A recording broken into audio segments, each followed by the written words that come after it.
I grew up as a military brat in San Diego, California. My dad was in the Marine Corps for 25 years, eventually reaching the rank of gunnery sergeant before he retired in 2011. I'm really proud of him, and I love him very much, but I won't sugarcoat it. Growing up with a parent in the military wasn't easy. He wasn't at home much, and when he was something of a disciplinarian. I didn't have nearly as much freedom as some of my friends did, but that was as much a boon as it was a burden because it kept me on track at school and gave me the means to get into a good college later on in life. But without a doubt, the worst part of him being in the Marine Corps was when he had to go to war. Although he wasn't part of the initial invasion force, Dad was deployed to Iraq in June of 2003. I was 11 years old at the time, and it really sucked having to say goodbye to him.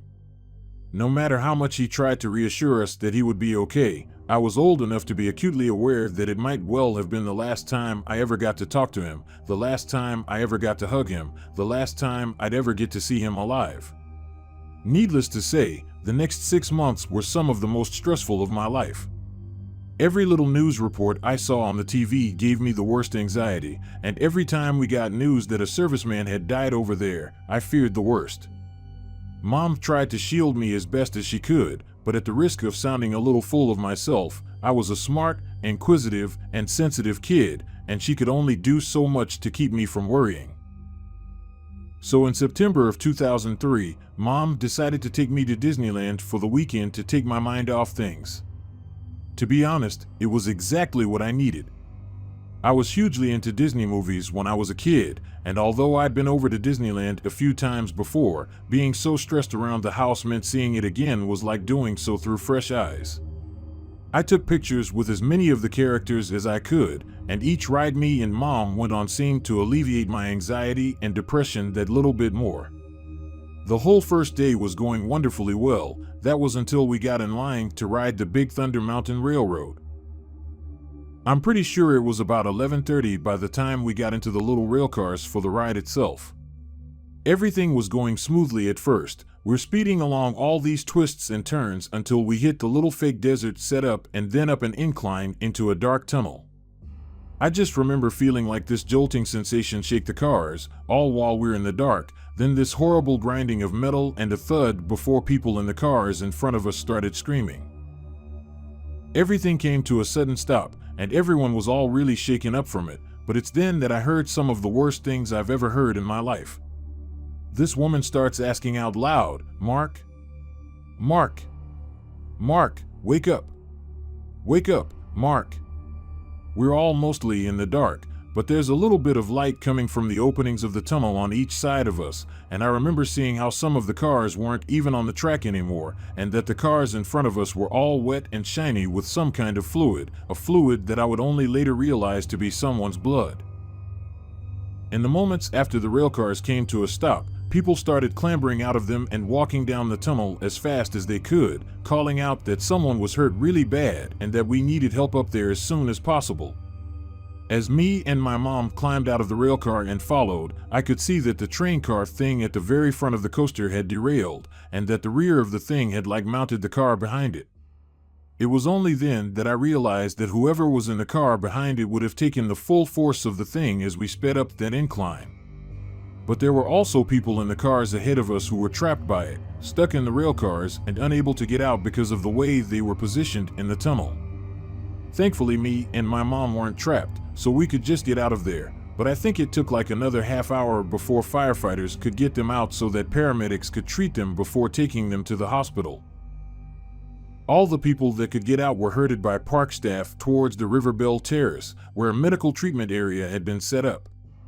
Like I said, me and Mom were mostly okay, just a little shaken up from the whole thing, but there were people with some pretty serious injuries who hadn't been so lucky, and we later found out that a guy who'd been in the first car had actually died of his injuries. It's horrendously tragic that someone should lose their life when all they wanted to do was go to Disneyland to have fun on a few roller coasters.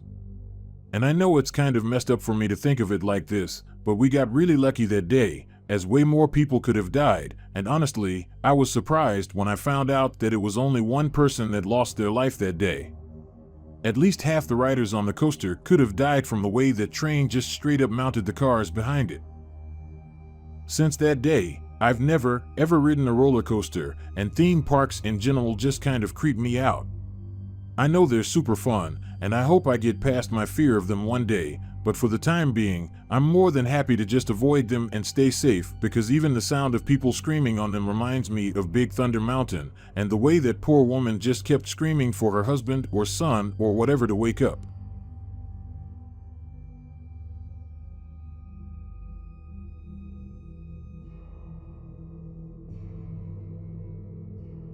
Back in 1999, I used to work at Disney World in Orlando, Florida. I was a custodian, which is really just Disney World's fancy way of saying janitor.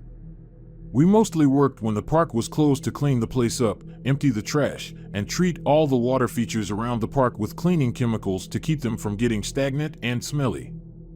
But there was also a little guest interaction involved, including things like giving directions, helping guests plan their day, and answering the millions of questions they'd have about the park. So I suppose my job was 70% janitor and 30% a walking information point. There were major perks, but there were huge downsides too. I'd get disgruntled guests coming up to me and complaining about the stormy weather, as it meant that some of the rides were closed for a few hours. So I'd have to deal with that, just smiling and nodding and sympathizing, but sometimes, I swear it was like they wanted me to clap my hands and just magically disappear the clouds above our heads, as if I had the power to do it. Like, it's not my fault you chose to visit Disney World during the goddamn hurricane season, dude. Make better choices. I had to deal with lost children a few times too, and I also had to take valuable items to Lost and Found on Main Street, which was kind of fun as it meant you could wander through Magic Kingdom on your way to Lost and Found. That was one of the good things about being a custodian. You were allowed to walk all over the park, within reason.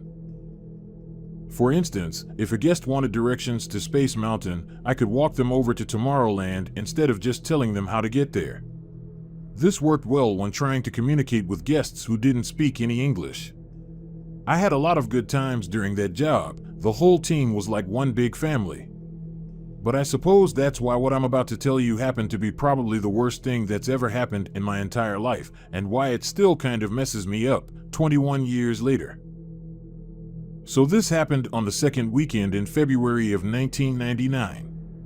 The actual park opened at 11 a.m., so we used to spend the first 2 or 3 hours of our shifts basically doing cosmetic cleans, testing rides, and generally making sure the park was ready to go for the day.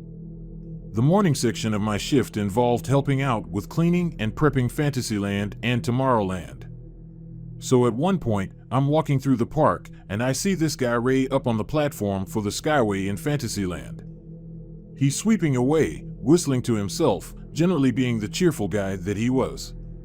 Ray was in his 60s at the time and had already been with us for like a year. Everyone liked him. He was older than most, but he was super chilled out and friendly, and always willing to help out his fellow cast members. Like I said, we were one big family like that. We worked together, partied together, and some of us even lived together. I called up to him like, "Morning, Ray." He just smiled down at me, returned the greeting, and waved a little before going back to his sweeping. It was a beautiful morning. Everyone was in a good mood. It was another day in a literal paradise. So I'm walking towards Tomorrowland for a few more minutes when I hear this slow, electric whirring sound above my head, the sound of the Skyway starting up as the 4-person gondolas start moving along the track. I still feel terrible that it took me as long as it did to realize what was so wrong about the situation. It was a Sunday morning, and I was pretty tired and slightly hungover from going out drinking the night before with a few of the other cast members. Honestly, it took me a little while to stop blaming myself for not having prevented what happened, because I figured that if I'd been a little sharper, I'd have been able to really help. But then it hit me. The gondolas are moving, pretty fast too on their first test loop, and Ray is still up on the goddamn platform. Someone had switched on the goddamn Skyway, and they hadn't checked it was clear or not. So I just started running back the way I'd walked, following the platform of the Skyway and hoping I'd catch up to Ray before the gondolas reached him. I was running as fast as I could, trying to catch up with the lead gondola, but I just couldn't seem to close the distance in time. I look up and see Ray whistling away to himself with his back to the gondolas, just not seeing them at all as they're approaching, so I start shouting up to him and trying to warn him before the gondolas knocked him off the skyway, which are like 60 feet up in the air. He hears me, turns around, and is obviously horrified to see that someone has turned the skyway on before checking it was clear. He has this mix of anger and fear in his voice as he turns back around and starts moving as quickly as he can away from the gondola, but he just couldn't move fast enough. The thing caught up with him pretty quickly, but it didn't knock him off right away. Ray grabbed onto the gondola and tried to pull himself inside of it to stop himself from falling, but he just wasn't strong enough, and all of a sudden I'm watching him dangling from the thing, in danger of falling the whole 60 feet onto the concrete below. I'm just shouting up to him, "Hang on, Ray, just hang on," but there was nothing I could do. I just had to watch him struggle to hold onto that gondola as it moved along the skyway, knowing it was only a matter of time before he lost his grip and fell.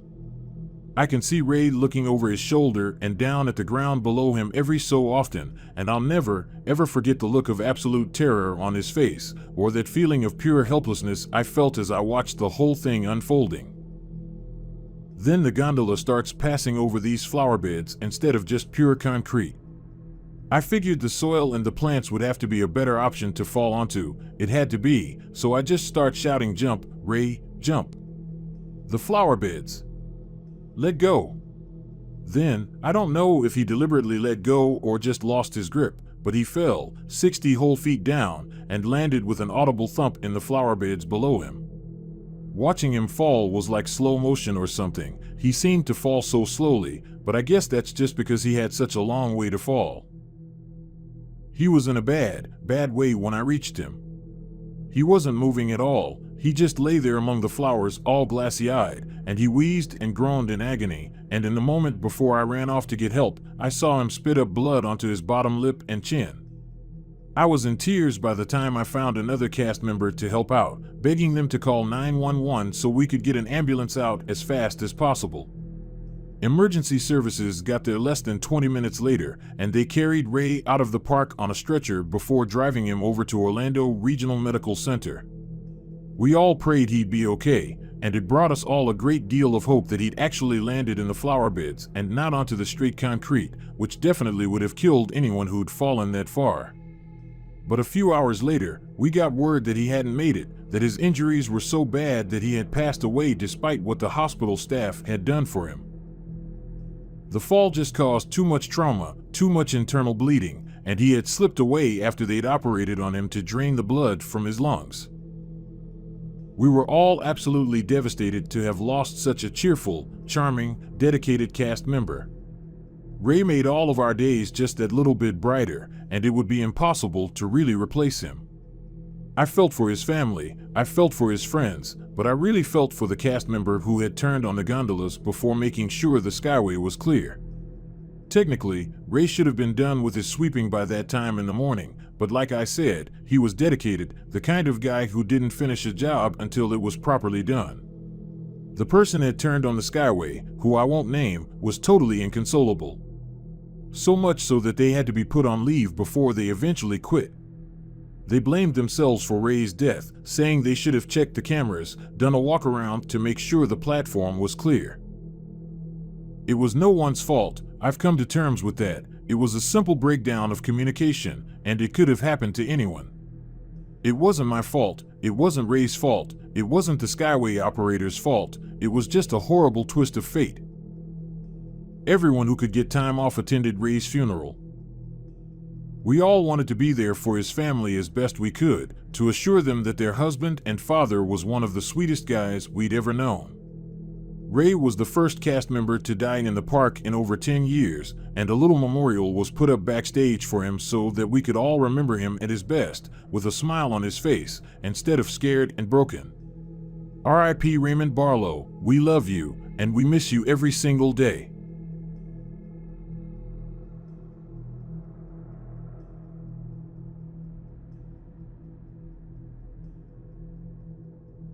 It's every kid's dream to go to Disney World, right? It's a dream that a lot of American kids never get to have come true, let alone British kids. So I always felt extremely fortunate and privileged that my parents were not only financially capable of taking our family over to Florida for a fortnight, but also that they actually put the time aside to do something that, in all likelihood, they probably didn't want to do. I mean, no offense to anyone that does, but what kind of actual grown-up wants to spend all that time queuing up for rides in the baking hot sun after paying for overpriced churros and chocolate sauce? That's not even touching on the pure scam that is Disney dollars. But still, my parents relented to mine and my sister's pleas to take us all the way across the Atlantic to arguably the craziest state in the Union, Florida. This happened a long time ago too, back in 1998, so excuse me if I misremember any details about the park itself. But I remember the year pretty clearly because the game StarCraft had just come out, and I was fortunate enough to pick up a copy in the US before it was even commercially available in the UK. To 10-year-old me, Florida was like the land of the lost or something. I mean, it had actual dinosaur, which were actually alligators, farms where you could feed the big old beasts with hunks of meat, something I was way too scared to do myself, but was only too happy to watch my dad do before he scampered away down the wooden walkway like he was regressing into a childlike state out of pure primal fear. It was the land of Tropicana, where the food portions dwarfed those in the UK, and the grass and trees were so different and fantastical that I might as well have landed on a paradisiacal alien world. It was the Sunshine State in name and in nature. And of course, it was the home of the most magical place in the entire universe, Disney World. But it was during our third and final day trip to Disney World that something happened that I didn't properly understand until I was a great deal older, the truth of which my parents tried their best to shield me and my little sister from for as long as they could. And this is how it happened. So I remember we were in the Animal Kingdom part of the park. I was always really interested in natural history when I was growing up, so I was particularly excited to see this part of Disney World and was incredibly happy and excited to be there. I had to wait 3 whole days at Disney before we finally got to see that particular part of it, and every other kid there seemed to be just as happy as I was, all except one. On the shuttle bus out to the park, I remember seeing this one little girl with her dad, who looked uncharacteristically miserable for a kid who actually had the good fortune to be visiting Disney World. But I mean, there's always one moody kid out of a bunch, isn't there? One who never seems to have any fun no matter what's happening. So honestly, as confused as I was about it, I forgot about it pretty quickly as my excitement at seeing all the animals quickly overwhelmed me. My favorite Disney film was The Lion King, so go figure, I was buzzed. But throughout the day, whether we were on the rides or on the little safari tour thing, or eating at one of the cafes there, I'd see this little girl and her dad, and she looked consistently exhausted and unhappy. I found myself staring, to the point where my mom and dad were like, "Stop staring at other kids, it's rude." So I did, because I knew they were right. Of course it was rude to stare, and besides that, the little girl seemed awfully upset, and surely me just staring at her would only make it worse. So a little while later, I remember walking along drinking one of those ginormous American zillion-ounce sodas, or whatever, happy as Larry, when I see the little girl and her dad in front of us. I'm not going to pretend to be all like I knew something was wrong. I sensed it, 'cause I didn't, not at all, but one thing struck me as kind of odd about the whole thing. By the time I was 10, I hated holding my mom or dad's hand. It was what babies did. And like me, this little girl didn't seem all that keen on holding her dad's hand, and at one point, even tried to shake it loose. But he kept holding onto her, and at one point started properly gripping her wrist and telling her to behave. I obviously found this kind of distressing, and I looked up at my dad as if to be like, "Are you seeing this?" half expecting to be told to stop staring again. Both my parents looked kind of concerned about what was going on, but I didn't dare say anything. I was old enough to know that some kids misbehave sometimes, and people around had that kind of cringy pretend it's not happening kind of feeling about them. Only then, instead of just calming down, the little girl just bursts into tears and starts wailing, "I want my mommy, I want my mommy," while the guy is trying his best to calm her down, all like, "We'll get you to mommy soon, sweetie," and all this other stuff. What happened next is kind of a blur in my memory. There was just a lot of commotion, but this is how my dad tells the story from his perspective. Apparently, while the girl is wailing, my dad hears her blatantly say, "I want daddy." Where's daddy? The way he tells it, the mood in the crowd around us visibly shifts as it suddenly becomes obvious that this guy who'd been taking her around the park was not her father. There's slight hesitation though. No one actually acts on the revelation for the first few minutes or so, and for good reason. The guy might have been her uncle, a family friend, a legal guardian, or carer. There was nothing evidently insidious about it. That is until the guy snaps at her in a way that is distinctly unparental. Apparently some other American dad was all like, "Is there a problem, buddy?" or something, and the guy is quick to calm the situation down by telling them that, "No, there's no problem, the little girl is just having a temper tantrum." Then someone asks if the guy is actually the girl's dad, to which he apparently replies yes, before trying again to reassure the gathering crowd that everything was okay, and that she was just having a tantrum. Now the next part one remember pretty clearly because the girl shouted something before the man with her clamps his hand over her mouth so hard it sounded like a slap. My mom starts pulling me and my little sister away from the scene since it was starting to turn ugly, like really fast. According to my dad's version of it, what the girl had screamed before the guy tried to shut her up is that he wasn't her dad at all. Not only that, but he had taken her. That's when it starts getting confusing for me again because all kinds of people start moving forward and blocking my view, and all this shouting and shoving kicks off. But I do remember seeing this tubby woman shove her way through the crowd of people with that same little girl in her arms, who by that point was just sobbing uncontrollably. After that, I remember seeing the crowd that had formed around the guy begin to sway and shift. There were shouts and screams, I mean like the kind of screams that were so intense and frightening that they made me shake and shiver with fear, and had my little sister bursting into tears. By the time park security showed up, who 10-year-old me just assumed were the police, the crowd began to disperse, and I distinctly remember seeing the man who had apparently taken the little girl, from God knows where, pinned to the ground with someone on top of him. That's about the only part that I can still remember crystal clear to this day. A lot of my memory has been filled in with my mom and dad's retelling of the event, but the image of that guy's rage, how it twisted up his features, is still burned into my mind. And it's been made all the more sinister by the fact that I now know what he was so angry about. He'd taken that girl and kept her pliant because he'd promised her a trip around Disneyland. She was probably so keen to go that she just hadn't fought back, and God knows what he intending on doing with her afterward. But that chance had been taken away from him by a bunch of do-gooders. At least, that's the way I imagine he thought of it. Playing this sick long game of lulling his prey into a false sense of security before he finally got his way with her. Not that I realized any of that at the time. To 10-year-old me, it was all just this big mess of confusion and fear, but knowing that whatever was going on was just very wrong. We have no idea what happened to the man or the little girl after that. No one spoke of it again for the rest of the holiday, and I'm pretty sure it was almost 5 or 6 years before one of them actually brought it up with me and explained exactly what the situation was. As far as I knew, all I'd seen was a dad mistreating his daughter who'd then been arrested for it. And even to this day, it screws with my head that one of the worst things I've ever witnessed happened in what's billed as the happiest place on earth. And how if things had gone just a little differently, that girl could have been a corpse, or worse, a few days later, and none of us would be any the wiser.